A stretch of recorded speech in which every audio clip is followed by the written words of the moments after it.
Welcome, ladies and gentlemen, to the StarCraft 2 World Championship Series Europe Challenger Edition. It's the final Challenger season of the year. I'm already going to start breaking out the wet works for it. But I'm Nathanius, joined by Paulo Vizcarra. Did I pronounce that anywhere close to appropriate? You were rolling your R's better in the... Vizcarra. Yeah, very good. Okay. Yeah. How are you doing, Katz?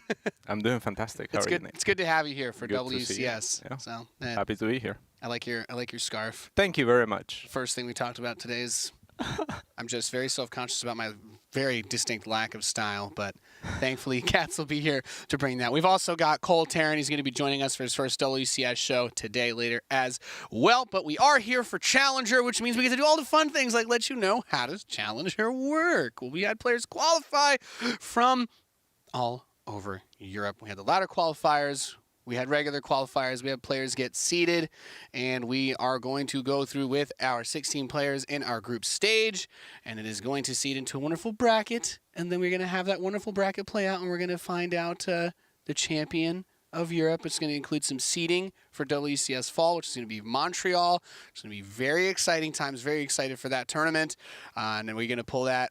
Yeah, so there we go. A beautiful graphic. So a winner's going to get crowned for each region. The first half of today's show will be WCS Challenger Europe Group A, and then we'll be doing the same exact thing for America after we conclude our matches for Europe today. And there's a good amount of money on the line as well, despite the fact that we talk about how there's seeding and placement involved for WCS Fall. Still plenty of money on the line, $1,600 to first place, but money spread out all the way through the top 16, so everybody gets a chance to make some money. One of the best things about this format is it's a great opportunity for some of the younger guys that you may not know about to perform and do well. Forget about the young guys that you don't know about, though, because already in this group, we've got some of the heaviest hitters in Europe. I think a lot of people very excited for the first match. We've got Reynor playing, Cats. Yeah, and it's against GunGFuBanDa. He's maybe one of those players that people haven't heard that much about. He's been around for a long time, but he is potent. Rumor has it he's even defeated Cyril a couple of times in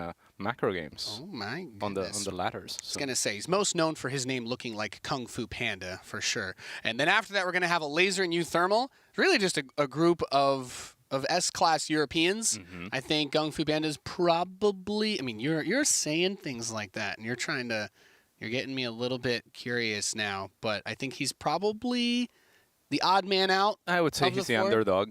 Yeah. But I don't know if he's the odd man out. I wouldn't be surprised if he took second or third. I would be surprised if he, managed to defeat everyone. Yeah.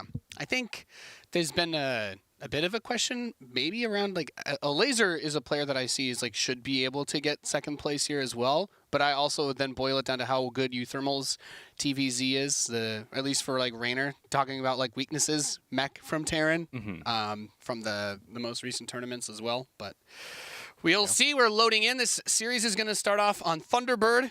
And I'm so glad to have you, Cats, because everyone always whines that at WCS here we don't have enough Zerg experts, and now I can finally stop pretending to know anything about this game and just ask you questions instead. Well, I'll be happy to help. And Thunderbird is an awesome map for CVP. One of the more macro-oriented maps in the map pool, if not the most macro-oriented map in the map pool. Can you tell it's my favorite map in this map pool? Yes, of course. No doubt about that. And part of the reason for that is going to be the expansion. There's only one area leading into both expansions, the natural base and the third base. So if you protect that area, then you're well set up to go into a macro game. I think all of the loading screens that I can see are full, so it's either one of our observers has crashed or they're just taking a while to load, but we will be getting to the game very soon. It's the first match, so GSL style group, so we're going to have this one, 5 best of 3s today for Europe, and then 5 best of 3s today for America. I think for Europe has always been bit more depth in terms of the pro scene there, so it's going to be a bit more of the competitive games. I'm excited about our American groups coming through as well, because we do have some new players, as we've had every season of Challenger this year for NA. So we're going to be live all 4 days this weekend. So today, tomorrow, all the way through the 11th on Sunday, you'll be able to tune in at the same time here. So you're going to have plenty of StarCraft to watch, so you get to see the best from Europe, and then the NA memes. Yeah, I mean, American StarCraft is really fun. It's special. And it is something else, like you said, like people are rising a lot more. At least maybe it's easier to grab one of those spots in America than it is in Europe. So you see the stars rising and trying to prove themselves here. Did the Nation Wars voting close yet? I don't think it did, right? I don't believe so. So if you see anybody playing in Challenger this weekend, you're like, hey, that guy looks really good. Or casting. Or casting. You're like, hey, that guy's got a really nice scarf. Maybe I should go vote for him in on the Peruvian Nation Wars team. Just saying, just putting it out there. As I know, a lot of the younger players, especially some of the American players, have been very, very excited to get in. Future's been one of my favorites to watch. He's had a great character arc this year in StarCraft. He has, yeah. And the North American Terrans are really stepping it up too. That's kind of the surprising thing about North America for me. It's grooming Terrans somehow. I feel like you have a little bit to do with that. Well, I'll take all the responsibility. Sure. Yeah. This is just that awkward moment where I'm like, the loading screen is totally full, so we're probably going to have to restart the lobby, as I assume that someone's PC has ridden the struggle bus. Unless they disconnect and then the game just starts. That's also possible. Or it just starts right now. No, that didn't we work. tried. No. We tried. But yeah, good PvZ coming up. It's going to be great. Yeah. This European group, very well balanced. For as far as the races in the groups go, I think pretty much all of them are going to be something for everybody. I think Group C Europe has no Terrans, but other than that, it's like there's going to be Terrans and Protoss and Zergs in basically every group for even both of them. So yeah, it's a good time to spread the word if you're watching at home. Yeah, there's going to be a lot of variety for the StarCraft to watch this weekend, and there are some other cool things coming up soon that I totally can't tell you about, but you should just be excited. You should just be excited for StarCraft as we wind down. We've only got so many events left as well, and then now we're at that point. People are like, well, it's just Challenger. There's not as much money. There's not as many points. But don't you worry. Someone's going to be very sad on Twitter in the next couple of weeks when they find out that they don't make it to BlizzCon because of a couple of WCS points they missed in Challenger. That's always my favorite. That's your favorite? That's my well, no, because every tournament matters is what is the point. And a lot of people are like, well, this one's bigger or that one's more important. But at the end of the day, they all end up mattering because there always is one fan favorite. Usually it's a fan favorite who either barely doesn't qualify or we have to do some like weird draw scenario. And yeah. Well, we're getting invited back into the lobby, so we should be going pretty soon here. Yeah. How do you like this map, Nate? Oh, What's your favorite? Yeah. Well, it's a great mech map, right? It's a great defensive map. I'm really curious to see how Reynor's going to approach this because he's kind of an aggressive player, likes the Ling Rambais. And in contrast, I think that GunGFuBanDa, he's also a strong macro player. So I wonder how he's going to wall off. If he's going to look to take that third fast. But do you think GunGFuBanDa tries to play a long macro game against Reynor? Yeah. Okay. Do you think he has to? Yeah, that makes sense. I don't see him doing something else on this map. I mean, the rush distance can definitely be shortened by the ability of Protoss with the Warp Prisms, more so than other races. But I think it's the type of map where you want to go like something like double Stargate Phoenix or something with high mobility and something that's a little bit riskier than you could afford on most other maps because there's not going to be roaches crossing the map probably. Right. Yeah, that makes sense. I always just like Reynor has kind of become such an interesting figure in the European scene as one of the few guys that can beat Cyril, basically. And he's got a couple of WCS titles on his own this year now as well. More than Cyril. So to me, I feel like I look at this matchup, I look at this group, and I'm like, anyone who plays versus Reynor should be trying to pull out some sort of ace or like trump card type build. But maybe. you look at the egos, and I don't mean that in a bad way, but these are strong players that believe in themselves. Thermal, a laser, I think they're the type of player that would and could go toe to toe with Reynor. I don't disagree. I think the possibility of like at some point I want to see Thermal play Reynor because I do think that there's an interesting weakness a lot of people have been talking about in his ZVT in particular. But we are loaded in. We are ready to kick off our first best of 3 of the day. You're watching the StarCraft 2 World Championship Series, spawning in the top left position as our red Zerg player. He is Reynor. And On the bottom right-hand position, as the blue Protoss, it is GunGFuBanDa. From Germany. Germany has so many good players, it's crazy. Yeah. To the point where GunGFuBanDa doesn't even sign up for Nation Wars, you know? Yeah. Yeah, that's a hard call. It's a tough one. European dominance in StarCraft is interesting because there's always been a couple of players from each region that were really, or each country in Europe that were really good.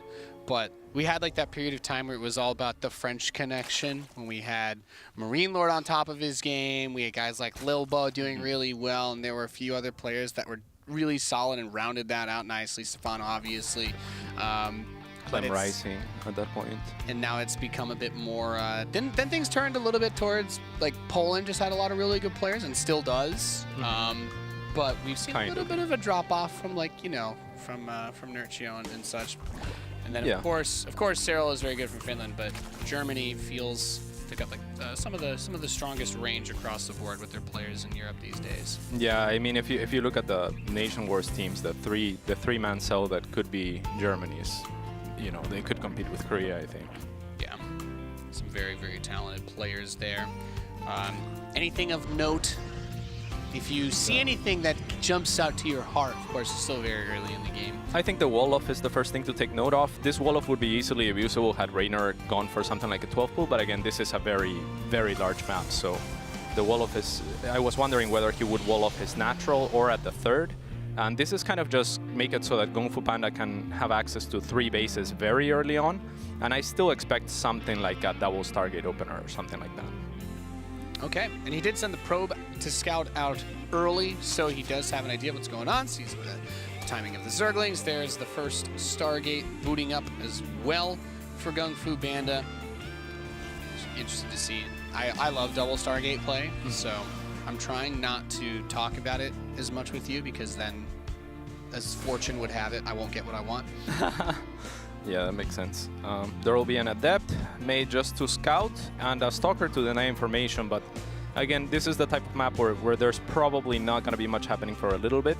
Reynor is also playing very safe, getting the Overlord speed, soon to cost a little bit less. Okay, so Cats, you're a memer then. Then I'll ask you, have you been able to do any wonderful, and I'll use the word loosely, abusive builds on this map with those mineral patches on the side? If you like played a Protoss who did this? Yeah, I really like when there is a wall-off like this one, I really like sending a couple of drones early and removing, you know, 2 of those mineral patches as our wonderful observer is showing us. And then, you know, you can do things like Ling Rambais. But good Protoss players will keep a pylon behind the minerals so that if they spot the drones, they can wall it off. Yeah, I put a bunker on that just so people can't get it home. All right, so the scout cannot be denied, as the Stalker will be here. That's really... I don't know if he saw anything from that already, but the fact that he doesn't see the Stargate to me just feels really weird. But he's going to come back around. He'll definitely spot it now. Oracle making its way. So it didn't have a crazy amount of heads-up time on this. First Spore Crawler has just begun. Yeah. This Queen is going to try to meet the Oracle pretty far out and actually already gets a few hits in way before it can reach the drone line. Yeah, and it also identifies exactly where the Oracle is. So, but this is a mistake by Reynor. I was going to commend him on not saturating that base, but he ends up transferring a couple of drones and gives 1 drone for free. Still, the Oracle doesn't do nearly as much as it would like, but there's another one on the way. Yeah, so that 2 Oracles where it becomes quite interesting. And we do see the 3rd Oracle coming in from GunGFuBanDa. There's a lot of discussion around the strategy that Stats was using at the recent RG tournament in Finland. Yeah, he was able to defeat Cyril, a feat that very few people can say that they've done in the last 1.5 years now. Indeed. So 3 Oracles is pretty cool, and Reynor is still producing Queens, but he's going to need Spores at every base as well. And look at GunGFuBanDa and how greedy he's going. He's definitely going for the macro game here. Double Forge, indeed. Very early Double Forge, even for going the 2nd starport for now. Yeah. So he's going to be cutting some corners. I feel like you'd see that type of play sometimes versus like, oh wow, okay, losing one of the Oracles definitely hurts quite a bit. But at the same time, this is fantastic. I was going to say, I feel like Double Forge, this early something you'd see like versus Terran, but almost never against Zerg. And these drones came back. These Adepts have gotten so many kills. Yeah, and a lot of mining time lost as well. These links are also useless for the time being as the 3 bases are locked in. So this is not a good start for Reynor by any means. GunGFuBanDa already 3 workers ahead with a tech lead and with that very fast, greedy third. I wouldn't be surprised if Reynor tried some sort of thing to try to punish this, but there's really not that much to do, right? There's the minerals, like you mentioned, and then there's potential for Nidus. But GunGFuBanDa is going to be well aware of these options. Yeah, he's got, I'd say there's some dark space in his main, but he's got the edges of the map covered, so he should be aware if like an Overlord or Overseer tries to sneak around the side. Observer goes out, and that 1-1 that you were talking about coming in, 7 gateways being added. Ooh. And because the focus would all be that front wall, it's the easiest scenario for defending an attack that a Protoss could have. Is there's only one direction Zerg can hit you from. Exactly. Without, you know, of course, the Nidus or something like a Doom Drop. Overlord comes into scout again. But you see that Robo Bay, Double Forge. And that's gotta hurt. I mean, let's make your blood boil, cats. Yeah, if you're a Zerg player and you're scouting this late, it feels bad, right? Because there's no opportunity to punish it anymore. Like the upgrades are just coming in. They've finished, and there's so much tech and greed going on the side of GunGFuBanDa and that is while he did some damage with the Adepts as well, like some significant damage, right? So very little commitment, and he's even gonna be daring enough to come take this 4th base. The Oracle will defend against Mostling Rambais, so he'll just leave it there, and this push is probably just willing to be recalled if need be. Yep, and on this map, of course, the way the flow of the production all goes down towards that 4th anyway, so it's still easy to defend as GunGFuBanDa brings his army towards the expansion. Now the 4th base is done for Reynor, but that 5th hatch is on the way on the west side. And if he can force a cancel here, that would be nice. Does he need more than that, do you think? I think this is fine because he can just recall whenever. He has a couple of sentries for a lot of force fields if need be, and Reynor really doesn't have the composition to trade effectively against Colossus. Ooh. But here's the equalizer. Will it work? Tries to get the Bane right now. Keep in mind these are not +2 Banelings yet, ooh, so deals with it very well. The probes are safe. I mean, that's an expensive drop. It may not seem like it because when you spend your money on Banelings, you already paid for the Zerglings, but altogether it's a pretty hefty amount of money, including the Overlord that he just lost for nothing. I think considering the way the game started as well, you really want to get some value for that resource that is lost. Tells a nice story. All of the things that were lost for GunGFuBanDa killed a lot in return. Stasis Ward catches some of the Zerglings here. And of course, I mean, upgraded Colossi are going to be very good against a lot of Zerglings, even though... And Hydras. So Reynor's trying to transition into a Hive so that he can get to Vipers early enough that he can deal with a Colossus. If GunGFuBanDa can hit before those Vipers are done collecting energy, this will be very, very strong for him. Yeah. So Stasis Ward ends. Some of these Zealots are going to come out. And the 2-2 close to halfway done. Blink is about to finish. So as the War Prism drops some Zealots, there is no charge or anything like that yet. So the upgrades do matter. The Carapace isn't ready, so the Zealots, I think, are getting the 2 shots on the Lings, which is important. Prism does get killed, though. Takes a lot of pressure off of Reynor. Yeah, a lot of pressure. And just knowing that there's a Prism out, if you're a Zerg player, it's so difficult to move out. And yes, it doesn't cost a lot, but it costs production time as well, most of which GunGFuBanDa will want to allocate to units like Colossi. And there's a huge flank. The Baneling flank comes in. The sentries all go down. One Colossus in the front is going to try to scoot its way back. Just get rid of a lot of the Lings there, but losing there are no force fields with this army anymore, so if he gets a huge amount of units to go for a big surround, the potential is very real for this to be devastating. Yeah, and the Vipers are in production, so Reynor has done a very good job of kind of scaring GunGFuBanDa of going deeper in. Now without those sentries, he has to feel a little bit unease to continue to push, and he's gonna indeed pull back. And once Reynor gets those Vipers, those are the big equalizers so that he can take down this Colossi. Without the Colossi, this army just has no damage output. Nope. And you know, the other thing that comes into it is there's still just, with the way that this build was done, there's still only one Robo. So when he lost that Warp Prism, having to rebuild it delays another Colossus that he could have potentially built and added to this. And this Warp Prism is with the army, but in a lot of scenarios, you'd like to have another Prism that can go out and do the harass while you have another one reinforcing. But he can't do that either, because if he does that too much, he just won't have the continuous Colossi production. But there's the Vipers that we were talking about. Ooh! Almost gets one of them. Does get one. Not bad. Yeah, a very good heads-up play by Reynor. They're trying to Blinding Cloud with the Viper that was about to die, so nothing's lost for him, and potentially stands to keep that Viper alive. So very nice move, but still a shot goes off and we'll finish it off. So Charge is about to finish. Very important upgrade, even though there are a lot of Banelings with this. We've seen a lot of Protoss players be cheeky with their anti-Baneling micro. I think some of my favorites when you watch like some of the good players like blink the Stalkers into them one by one to try and soak them up. And actually it does get rid of a lot of the Banelings there. Yeah, a good blink forward will get rid of a couple of Hydras and another one while a Zealot Rambai goes on. So nice job by GunGFuBanDa, and he knows now where the army is not, and that'll allow him to pick off this remaining Hydras, and it ends up being a cost-efficient trade for him.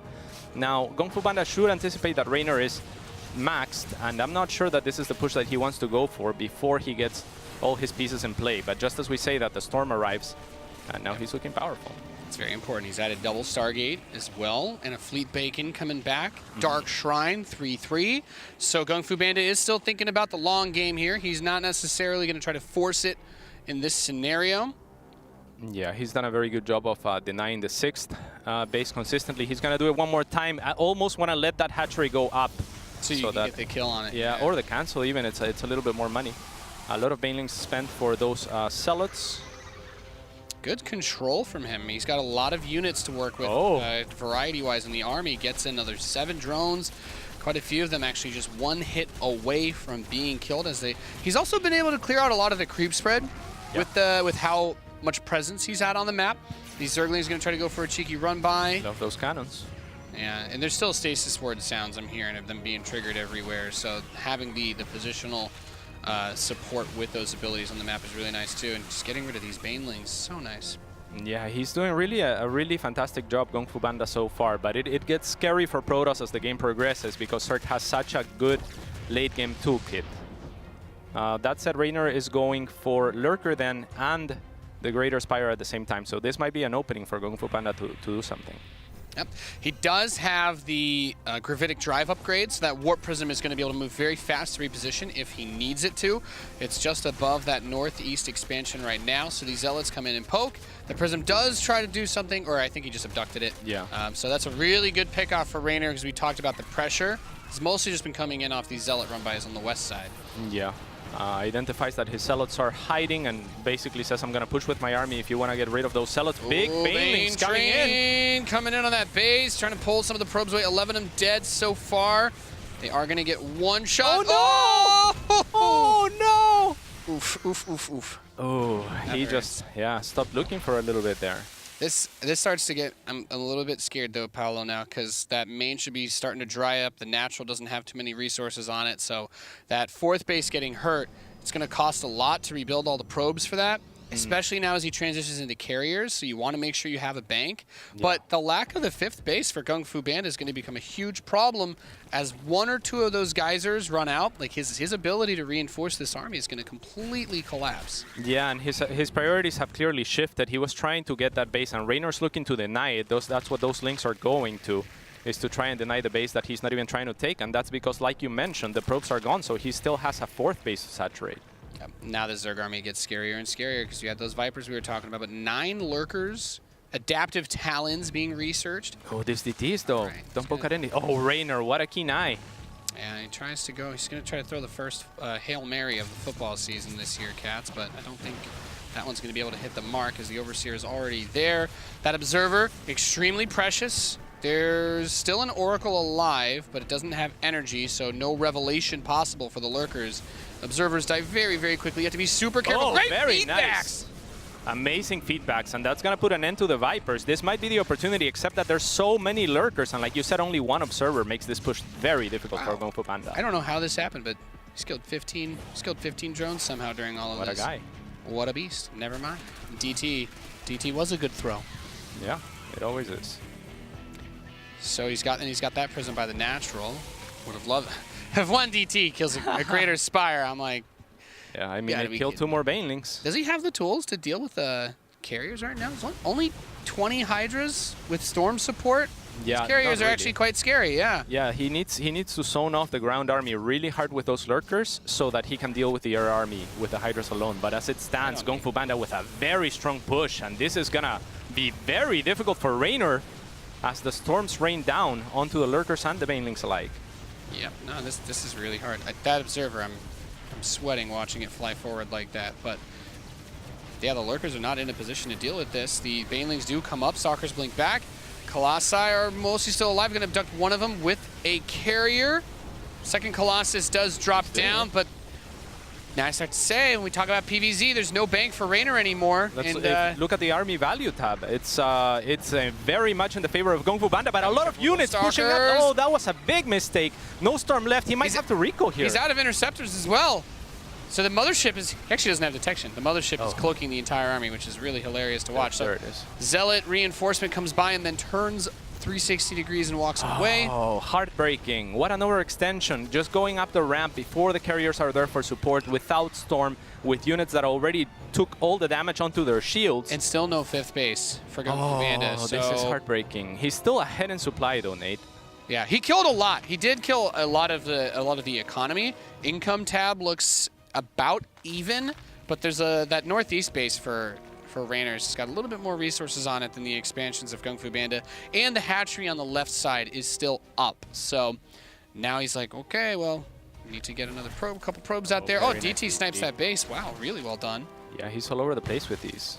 Very well done indeed. The carriers, by the way, as cool as they can look sometimes, he only had the +1 attack during that fight, and since Reynor has had +3 carapace for a little while, they don't have quite the punch they'd like to against those Hydralisks. Yeah, and sometimes it's difficult, you know, as a Protoss player to know whether you have those interceptors up or not. So you took note of that, and I thought he should have recalled, but maybe he thought he had enough power to stay then. GunGFuBanDa's got a big army, and I mean, the supply tells one story, but that infestor count is going up, and when we see lots of infestors and air units from Protoss, those infested Terrans with their armor-penetrating rounds are very difficult to deal with for any sky-based composition, especially those interceptors that take so long to rebuild. They might get caught alone here, though, as the rest of the army joins now. There's no static defense, so there's only the lurkers to kind of make a stage for those infestors, and he's going to be spending a lot of fungal here. Now, you don't want to commit a lot of energy from those infestors if you don't need to. Very nice lurkers left expecting this round by, but still, GunGFuBanDa gets a little bit of damage done. GunGFuBanDa just needs to find an angle where the army is not, and he's continually doing that throughout this game, just sending units everywhere. He is getting a 5th too, which is worth noting. Right. So that's really the most important thing I think right now. GunGFuBanDa posturing on the map is nice and also important for sure. But well, some of those infestors getting really close. There we see the first infested Terrans are going to get dropped. You need to be very careful about dealing with those. They are very strong, and now the neural parasite comes in onto the mothership. Can burn the energy on it if it wants. Mind controls the Archon, takes a carrier. So it's tentacles all the way down, Cats. Yeah, and this is difficult now. I mean, when you have such a small army going up against infestors, it becomes so very difficult. Oh, very nice recall. This saves one. Yeah, that's something. And the infestors are out of energy, so that's the silver lining for GunGFuBanDa, who finally falls behind in supply to tell the truer story of the game. But he does have the 5th base up. Yeah. My only concern is I don't think there's a window for him to actually try and do something now that the infestors are out of energy. I think by the time he gets an army up that can try to attack, there's going to be a lot of neural parasites available again, so he needs to be very aware of that, needs to be very ready to deal with it. The lurkers and the hydras supporting those infestors do make it very hard. These units are just so... Like, these lurkers require such their own response to be dealt with. And look at that. Just throws the infested Terran down right in front of them to act as a bit of a buffer while they start to siege this base. Yeah, he's going hard for this base. It's very important that Reynor takes it because he just spent the next round of energy on it. So we'll see if GunGFuBanDa has much to say about it. I don't think so. I don't know what units he could use here. He's trying to use Immortals, but those could get neuroparasited too, given enough time. Yep.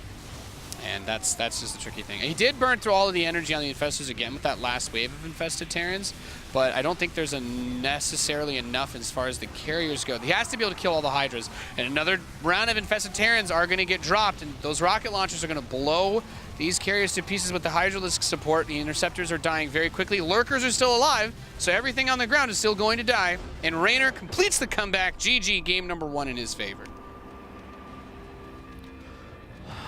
Reynor dealt with that really nicely. A lot of it came down big overextension on the part of of GunGFuBanDa. He killed that expansion, and then he tried to push up the main ramp. We saw all those stalkers die, and he then was in such a good spot right there. If he just kept his composure, waited for the shields, maybe for some more Templars to arrive. Wait for his interceptors to rebuild. Yeah, that would have been huge. I'm not sure if blinking back he lost High Templars or not. When I saw the blink, I was concerned for the front end of his army, because the stalkers can actually tank the banelings pretty well. Right. So that blink back was a little bit sketch if he lost any High Templars for it. But a great job by GunGFuBanDa. I mean, I've been there as a player when you think you're about to beat someone that's, you know, considerably the favorite, at least on paper. You know, you get nervous and you just want to end it because you feel like you can. But that's why Reynor's Reynor.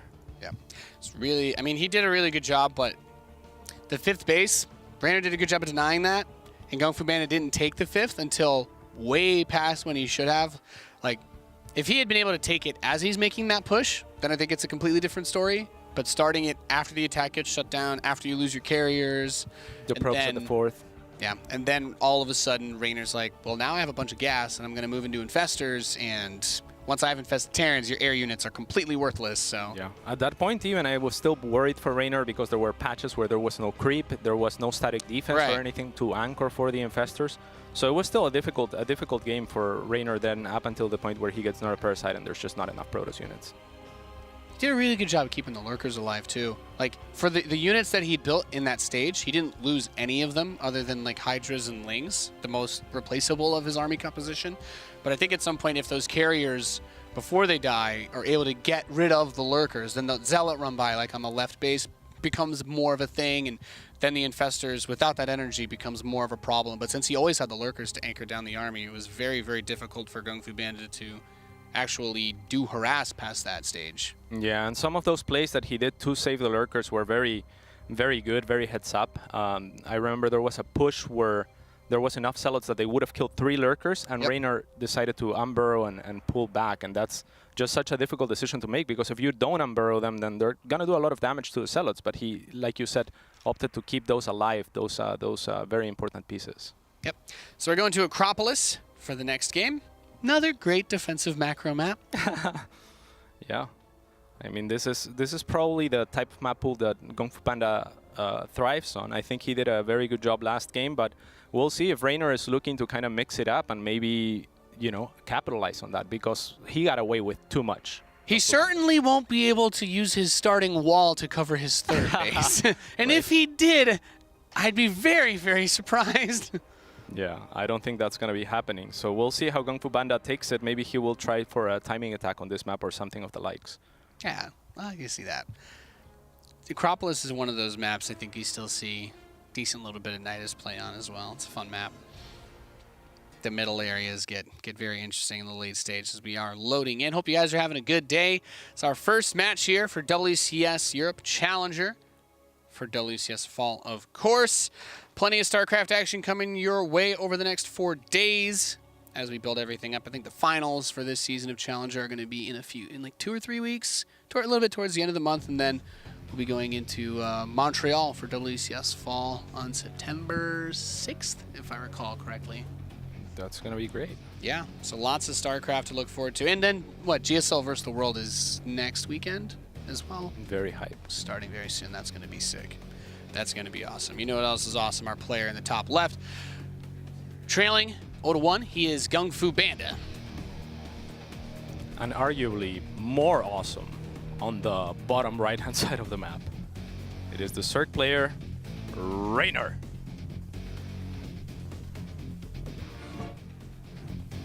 Name for Gamer's Origin, I believe. Yeah. Reynor's so funny though. I love watching him get interviewed and all that. They had those like, you know, there was some technical difficulties, some delays during that final at the ROG tournament, but they like brought him on. They're like, how do we appease the people when we have technical delays we can't do anything about? Bring the Italian boy, and he's so funny. It's nice that for some of our top players, you know, our budding StarCraft, you know, flowers, they have that little bit of personality to him. Yeah, Reynor's story about asking for a gym was that was my favorite. I was very surprised that one didn't get clipped on SC Reddit or something, because some of the stuff that gets said on those desks Those casters at their analysis desks when they have to fill time cats, you come up with some kooky stuff sometimes. They'll do anything. They'll do anything to get through a commercial break. All right, so nothing out of the ordinary here for Reynor or GunGFuBanDa, really. We just see a Gateway Nexus on the side of the Protoss and Gas Pool after the hatchery on the side of Reynor. So this is as standard as it gets. So we'll see if Reynor wants to do something weird at some point. But GunGFuBanDa, just by nature of the map and the way that that third base is not as easy to take for free at the start, whether he'll switch it up, probably.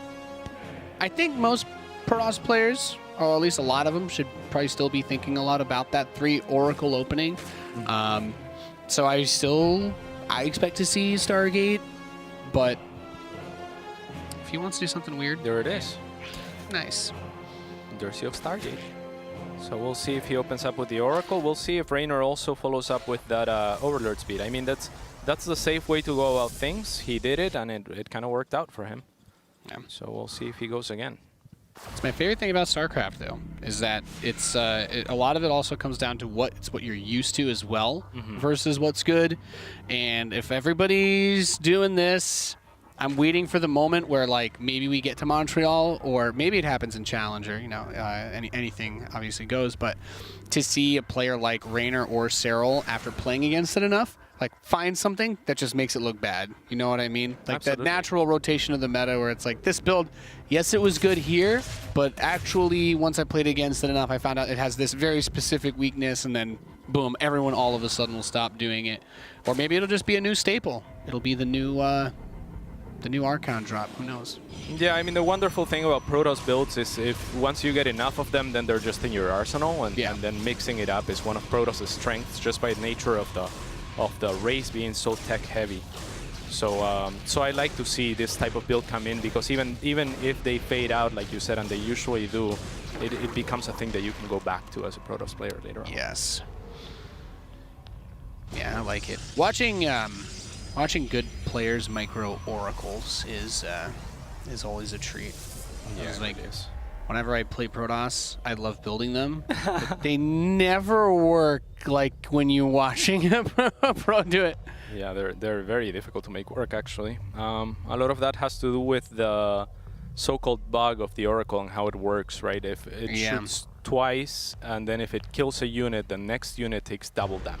If the Oracle's second or the third attack, if the second attack kills a unit, the third attack is instant on the other unit without a delay, and then it procs it again. So an Oracle left in like a hold position over multiple units just does, like, what was it, like 20 or like 50% more DPS or something crazy.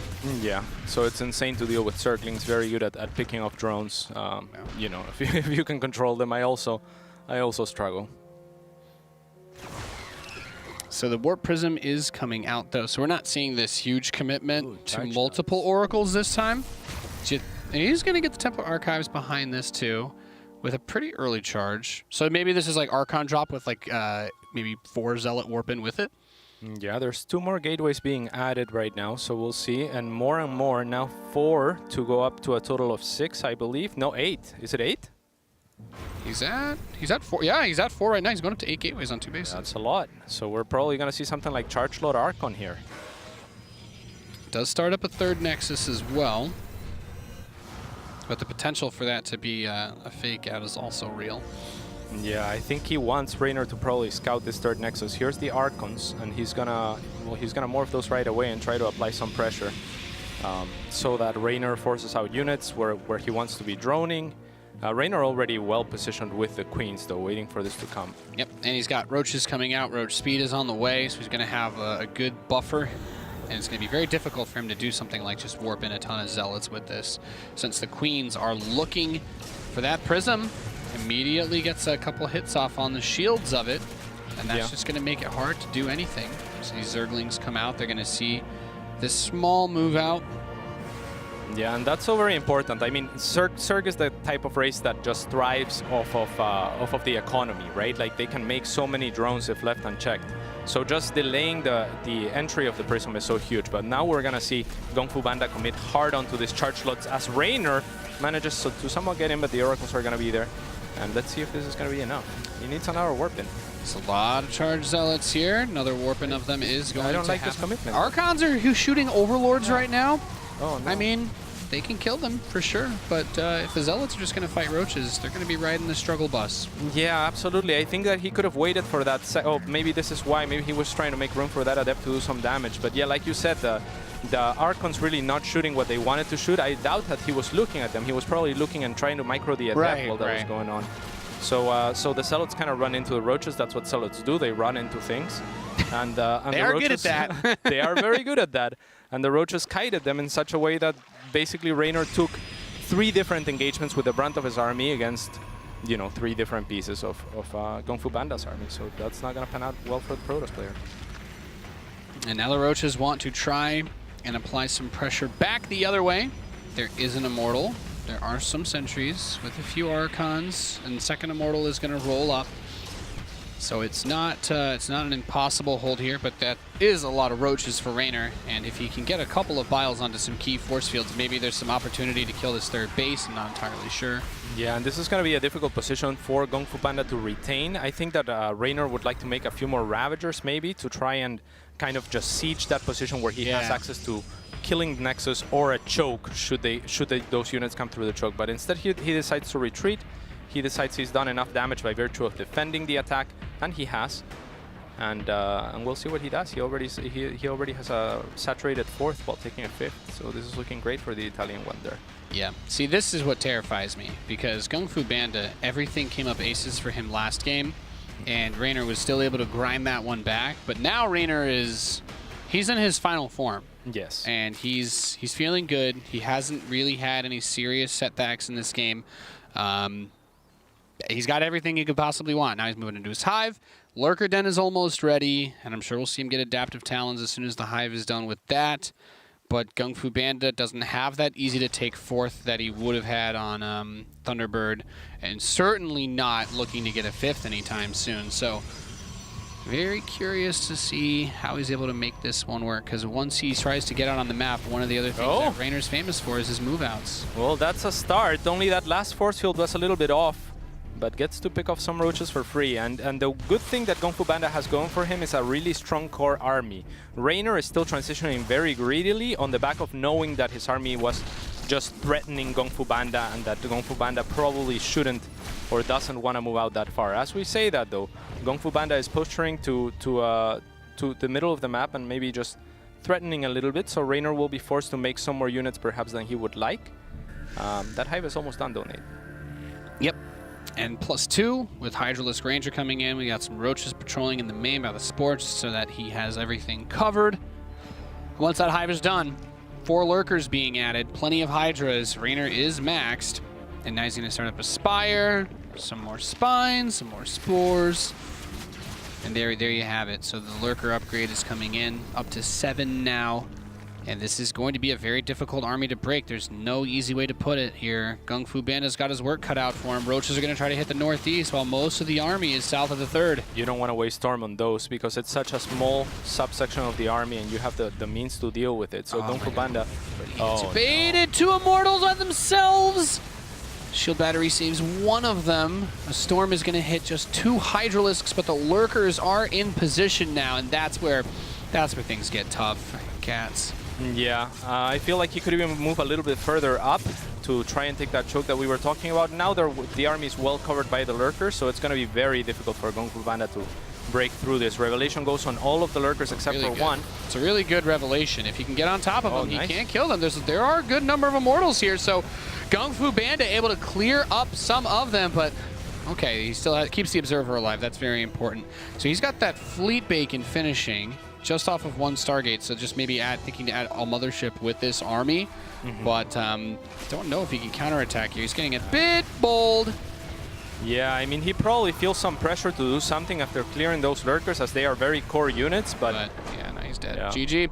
Reynor takes the series 2-0. He's going to move up to the winner's match for Group A. Not a huge surprise, but I think especially Game 1, GunGFuBanDa really made him work for it. Yeah. And almost had it. Almost had that first map. He should have had it. He should have had the first map. This one was very convincing on the side of Reynor, though. Just very good play and going back to his comfort zone when he gets an advantage. He doesn't try to end it. He doesn't try to push. He just says, okay, well, you can't kill me, so I'm just going to do everything that I usually do and destroy you in a bit. Yeah, very, very well done by Reynor. I'm sure his fans in the chat very excited to see him perform well.